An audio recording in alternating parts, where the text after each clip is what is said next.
Hello, hello. Together we seek community. As you know, we are on this journey together. We are learning, exploring, reminding each other, and connecting. And I'm really excited to have Kilkenny with me today. She is a beautiful soul that has so many wonderful things to help you on your journey. I'm really excited to dive into just one nugget of her many, many gifts. She really integrates so many different practices that she has been learning for years. And this is the beautiful thing is she brings it all together for readings. She talks about birth charts. She really gets into different alignments for you to live your best path. So Kilkenny, thank you so much for joining me today. Such an honor to be here with you and your amazing community, truly. This is a super exciting topic because psychic travel for me is very interesting, but I don't really know how to do it. So I have a lot of questions for you. And I know you're going to integrate so many of the practices that you use. So hopefully you will educate us along the way. Absolutely. Let's go. Okay, great. So let's just level set here. What is psychic travel? Psychic travel is the capacity to really explore all the interior worlds within yourself and within this universe. So within, so without, there's that beautiful parable. And so it literally means going to all parts of one's possibilities. So we know, like in science, it's proven, depending upon which scientist you speak to, that we only use like 7% of our brain capacity. Some say 5, some say 9, but we understand that it's around like 7-ish. Scientists concur. And so what is the rest of our brain, right, doing? What is the potentiality is another way to say that we are not fully realizing. And so psychic travel is really accessing all the other aspects of self that in every day-to-day life we don't aspect, of which there are so many. Like the ocean had said, that as much as we know is so little compared to all that we don't know, and that's the ocean. And frankly, scientists also say that what they know about space is indeed more than they know about the ocean, which always blows my mind, right? Because we're near the ocean, right? Space to me seems so far out, right? But similarly, the majority of ourselves, we don't know. And so when we learn about how to traverse these inner dark worlds, like the bottom of the ocean where there's so much going on that's unknown, like in space where there's a lot we don't know, then this is a way that we come to know ourselves, our purpose, our soul in the most full way. That is beautiful. That is beautiful. And you don't get up one day and you're like, well, I think I'm just going to talk about psychic travel. Right. So how does this type of work find you?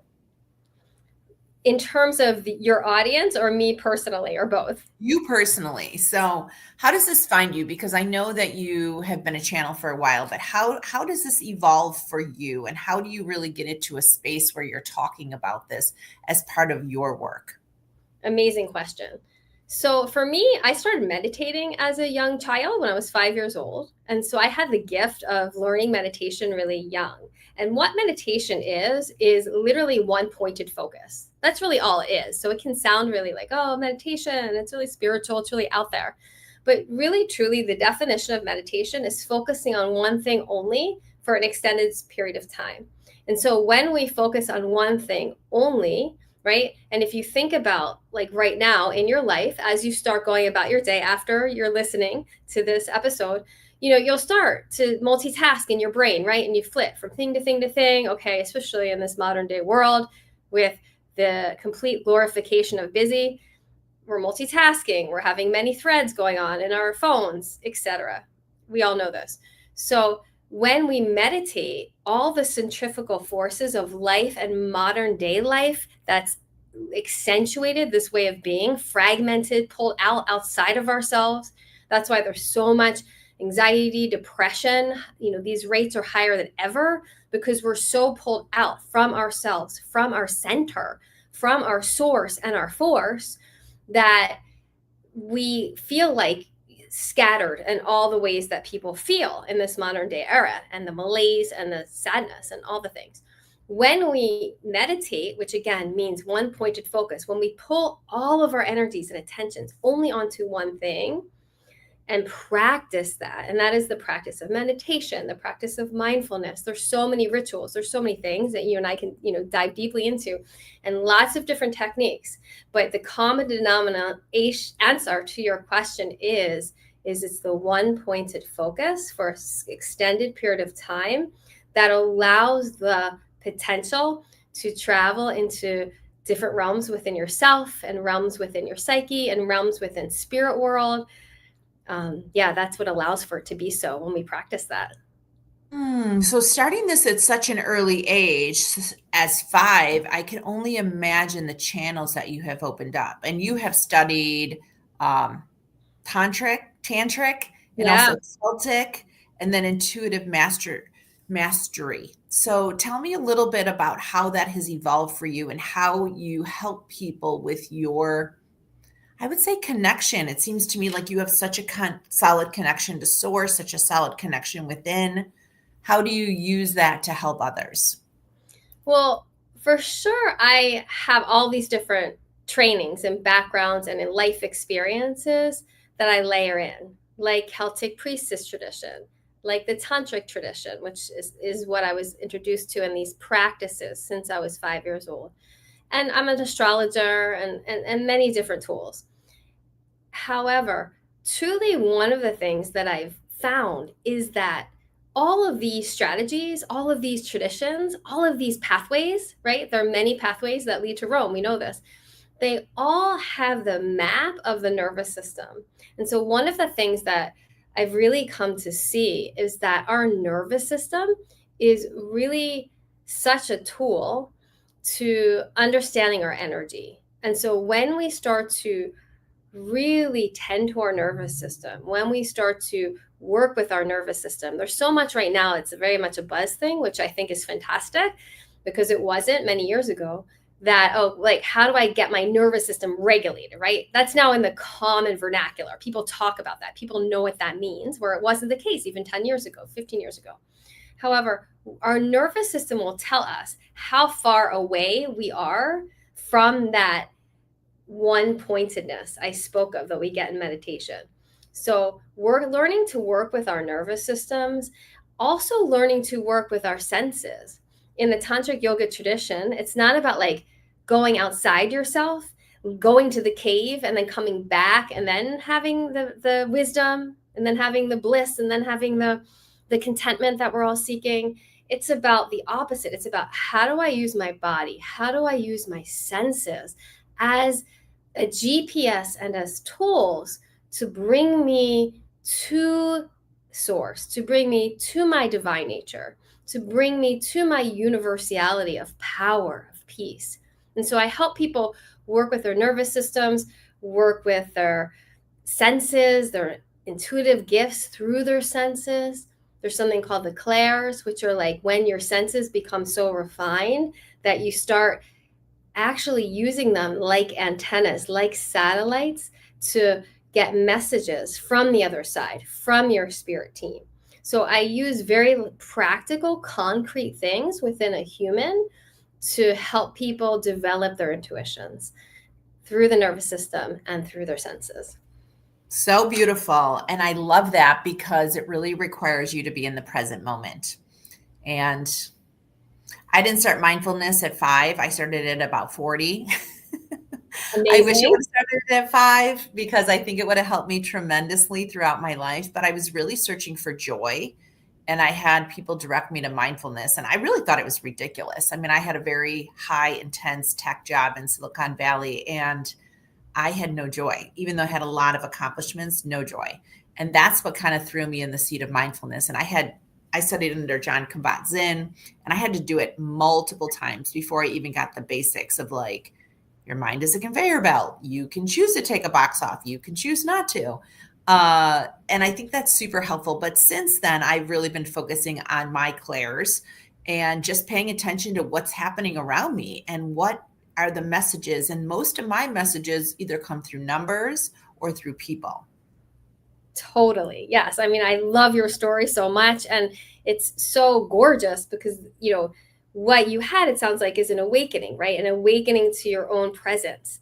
Presence, that practice of presence, which is mindfulness, right? Meditation is like, I like to say, the training for the marathon, and then the mindfulness, right, is the marathon. How we integrate meditation into our day-to-day, moment-to-moment life when we're busy, when we're moving around, etc. So we train and then we practice, like you did so beautifully. And it's an amazing thing, because what happens is that the more we do that, that's when the synchronicities start to happen. The more we put ourselves into alignment by practicing and using those tools, that's when our clairs, so like our senses and all the different ways that seem mundane, that they allow us to enjoy this life, like our sense of taste, all of a sudden you realize, oh, I'm getting a weird like metal taste in my mouth. And if you're practicing paying attention, and that's one of the things I work with my clients and people who I read for, I say, oh, like pay attention.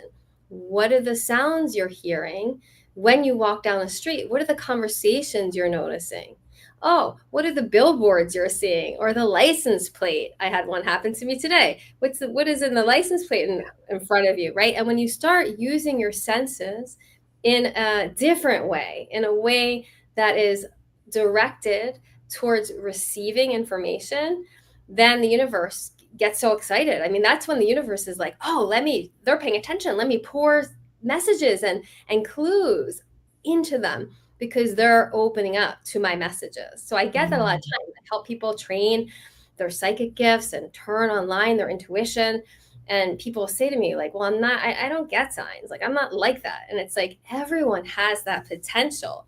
But if you are literally not conversing with someone who's tapping on your shoulder, trying to converse with you, if you keep ignoring them and looking the other way when someone is trying to speak to you, right, they'll eventually stop trying to talk to you. It's the same thing with the universe. But if you turn towards that person, you give them a warm smile, and you take in what they look like, the shape of their eyes, the color of their hair, all of a sudden that person, right, feels your warmth, feels your receptivity, feels your presence and attention, and then will start to talk to you. It's the same thing with the universe. So I love that. I got full body chills when you were talking about yourself, how that awakening happened. You turned towards the universe. You aligned by doing your mindfulness and by paying attention to the signs and symbols, because the universe wants to give them to us. The universe is literally cheering us on. And yeah, that's how it works. It's pretty amazing. I love that. And I definitely see that. I mean, through everything, like you're saying. I mean, it's just crazy, all the things happening around me. So people who maybe are listening have turned on their awareness of what's happening around them, and they really want to move it to more of a two-way conversation rather than just observing and seeing. How do you guide people to sort of interact with the energies around us? Yeah, well, one of the main tools for that is ritual, because ritual is a formalization of offering intention out and receiving information in. So it's really the answer to your question. So, for example, I had a client earlier today who's interested in ancestral healing. There's a lot of trauma that happened in her family line, and she senses that. And so together, I supported her through like receiving messages from her team, and then we're doing coaching together. So then we crafted a ritual together to really heal that ancestral line. And so one of the things that I did with her, and you can think about, even if like, say that was a goal with your ancestral line, you could craft a ritual around what person had the trauma or experienced the trauma, or maybe, was the culprit of the trauma and the situation. And you could think about like, well, where did they live? Well, what would represent something in the way of where they live? So this person, it had to do with the Midwest. So we talked about corn, right? And maybe getting a husk of corn. And then you literally stage, so to speak. And it can be very simple. Like a lot of times I work with people in ritual or crafting ritual, or I lead ceremonies, and people think it needs to be really complicated, and it doesn't. You just bring one or two things that represent the people or the circumstances, or maybe the energy or manifestation or dream that you're trying to attract, and you represent it in physical form. And then you do some kind of action to involve nature, because nature has the highest vibration. It has the most healing, pure positive frequency. And you dramatize it on the outside. So, for example, you might take a plate and think of the origin. Like, I have family from Ireland. That's why I have Celtic priestess background. So I might take some kind of like potato, right? Because that's associated with Ireland.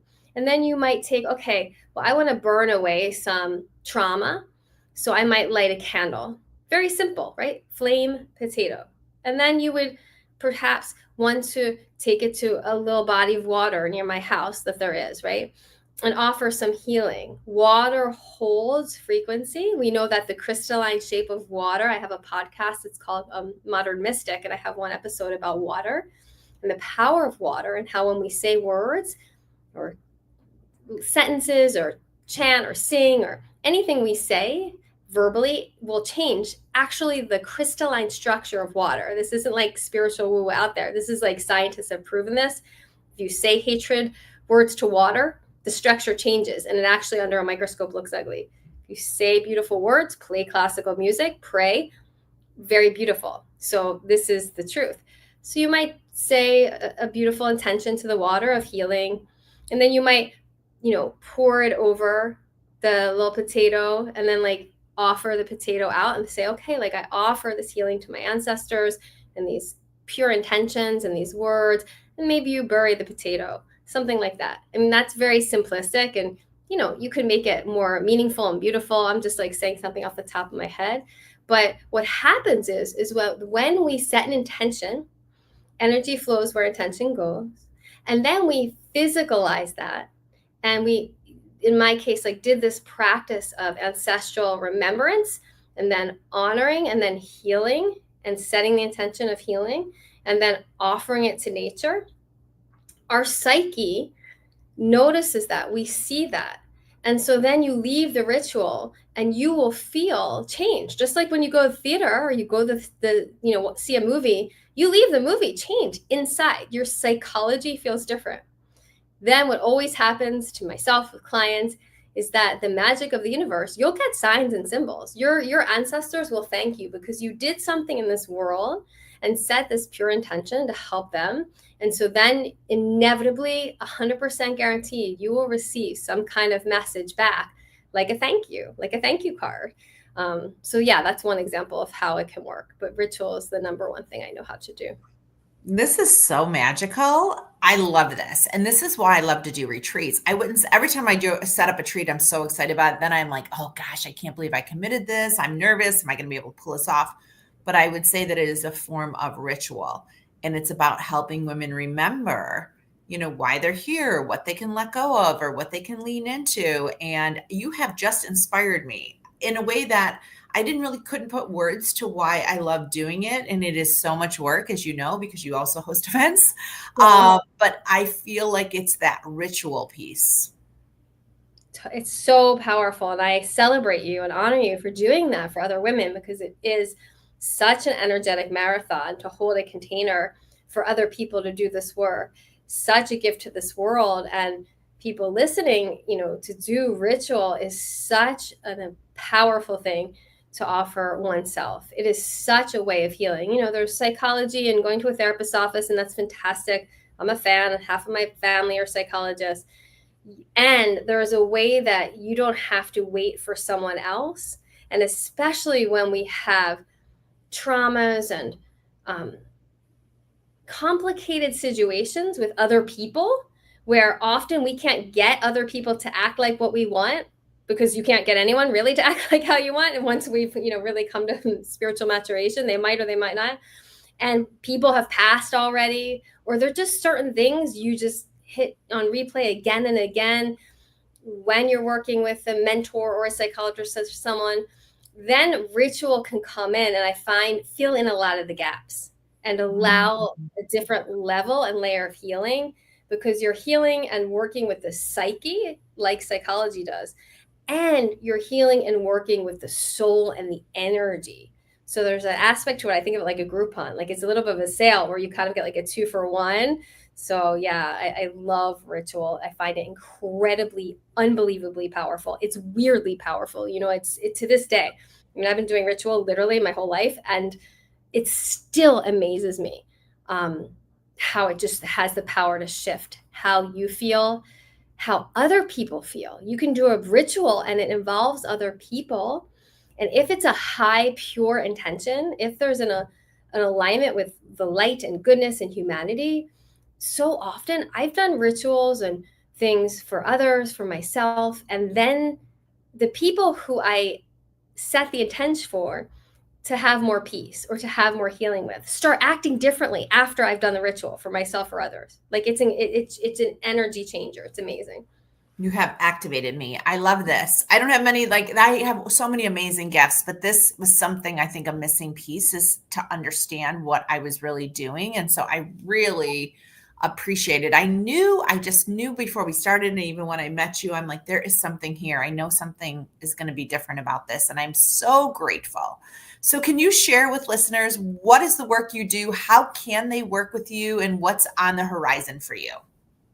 Absolutely. You're most welcome. It is my pleasure. And I'm a psychic medium. I offer readings, talk to people's guides, talk to people who've passed on for them. I'm a messenger for people in terms of finding their purpose, all the topics people are interested in, love, money, all the things. So I'm a guide and a messenger for people for that. I also am a professional astrologer. And when I do astrology readings for people, mine are different because I get psychic downloads too. But I'm a total astrology geek and have studied quite at length, and I'm quite skilled at that. So look at people's charts, tell them about the soul map that is your birth chart, about the sun, the moon, Saturn, all the aspects and archetypes within themselves. And that's a very scientific map that I use and the way that I do it. So I do a lot of research ahead of time for people's charts. And so I offer those readings. And then I also do coaching where I help people develop their psychic gifts. So yeah, you can go to modernmystic.love/intuition. And I have a free intuition building kit. So folks can check out that and check out all my information there.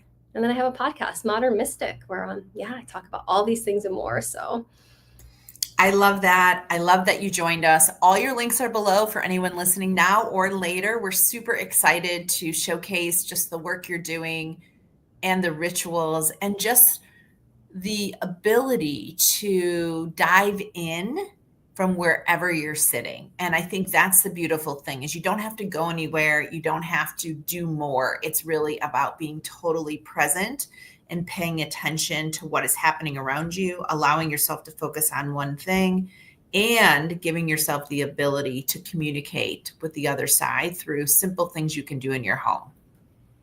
Beautifully put. Beautifully put. Exactly that. So everyone has the power. And like you said, the power point is in now o'clock in the present moment. So I love that. I love that. So on that, everyone has the power. And I hope, you're working on a new book. So I'm really hoping you'll come visit us again and share your new book with us in 2026. Would love it. Thank you for holding this beautiful space. You're a total powerhouse goddess. And I love how articulate you are, and you're so grounded. And when you invited me, I get a lot of invitations. And when it connected that we could be together, I was like, oh yeah, like I'm going on that. So I honor the frequency you're holding here for your community. Well, thank you so much. And thank you everyone for listening. I am so honored to be able to do this work and shine a light on all of the souls that are lighting the path for many. So thank you so much for joining us. And we look forward to seeing you here next time. You're welcome. Bye. So awesome. Thank you. You're welcome. So much fun.